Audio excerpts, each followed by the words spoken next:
I do have a set of remarks here, but before I read them, I just want to say that it takes a lot of courage to speak truth to power. And it's a lot harder and takes even more strength and courage when it's people that are actually within your own community. I'm 44 years old, and I've always been a Lancaster County resident. Even during my brief moments where I've had to actually migrate due to poverty, I've always found my way back home. This is my community, always has been, always will be. And I live in New Providence. My name is Tammy Rojas. I'm a coordinator with Put People First PA and the National Union of the Homeless. And I'm on the organizing committee for the Pennsylvania Union of the Homeless. During the February Lancaster County Prison Board meeting, Judge Ashworth made a comment. And sometimes jail is the best place for a person in trouble. A recent article on LMP interviewing Judge Ashworth showed an even deeper problematic issue.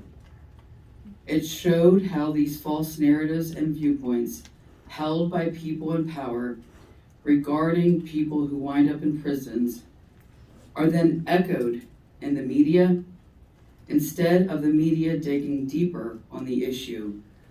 And then it shapes the public's viewpoint and understanding of the issue at hand. Contrary to what Judge Ashworth, others in power, or the media believe, the reality is, if we had our basic human needs met and guaranteed to us as human rights in the United States, our prisons would be near empty.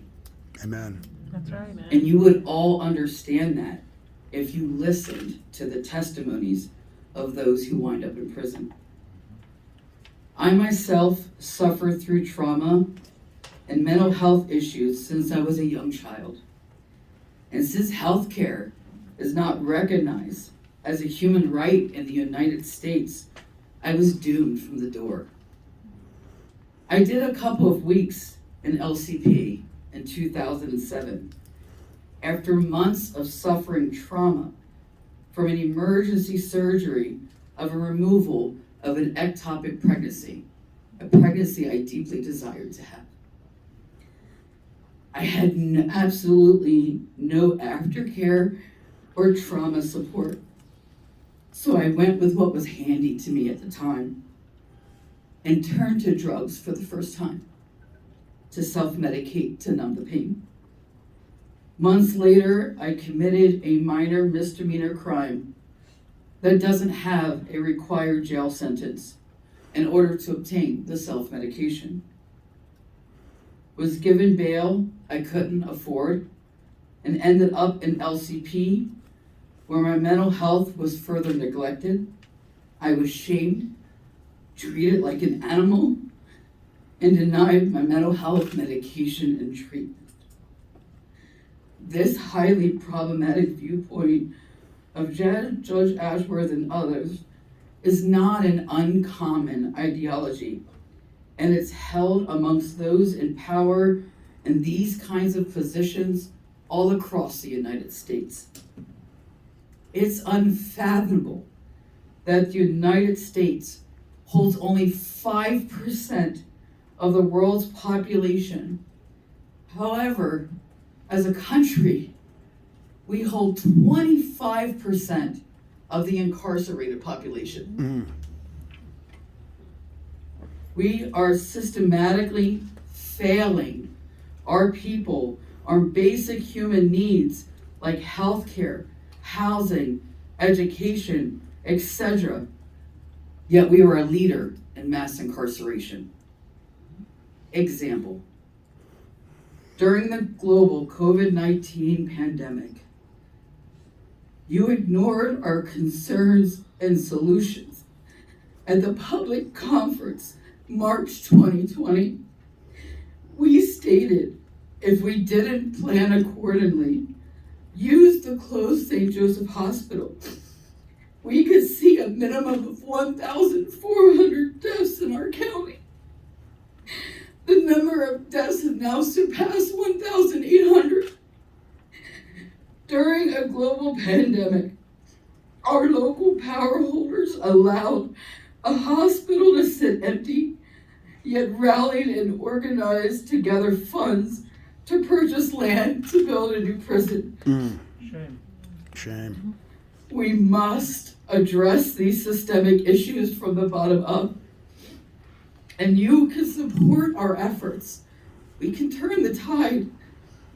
You can help us work with the state legislator on getting a public health care advocate by way of a Lancaster County resolution expressing support for HB 1828. And you can reach out to Speaker of the House, Brian Cutler, who also supports our work establishing a public health care advocate for Pennsylvania. In an effort to address the housing and healthcare crisis our community is experiencing, we demand, in regards to the new prison, do not expand capacity, lessen it. When redeveloping 625 East King Street, look at meeting the housing and healthcare needs of the poor from the bottom up. Use our research done in partnership with Franklin and Marshall College and our preliminary redevelopment vision for St. Joseph Hospital as a guide to what's needed. Racism, poverty, homelessness, denial of health care, mass incarceration are all interconnected systemic issues which must be addressed in an interconnected systemic way. Before I say our last demand, I will say that we do have handouts that actually breaks down the poverty rates across Lancaster County. Those numbers are actually before the pandemic, and we know the pandemic has exacerbated things. But we're looking at Lancaster City, near half the community is poor or low income. Columbia is about 44%. Millersville is about 40%. And there are several townships that are between 30 and 40%. Our community is hurting. That's right. Your constituents are hurting. That's right. People who voted for you are hurting. They don't belong in jail. That's right. Yeah. So our final demand that I have in my list here is we demand that you fight poverty, not the poor. Amen, Tammy.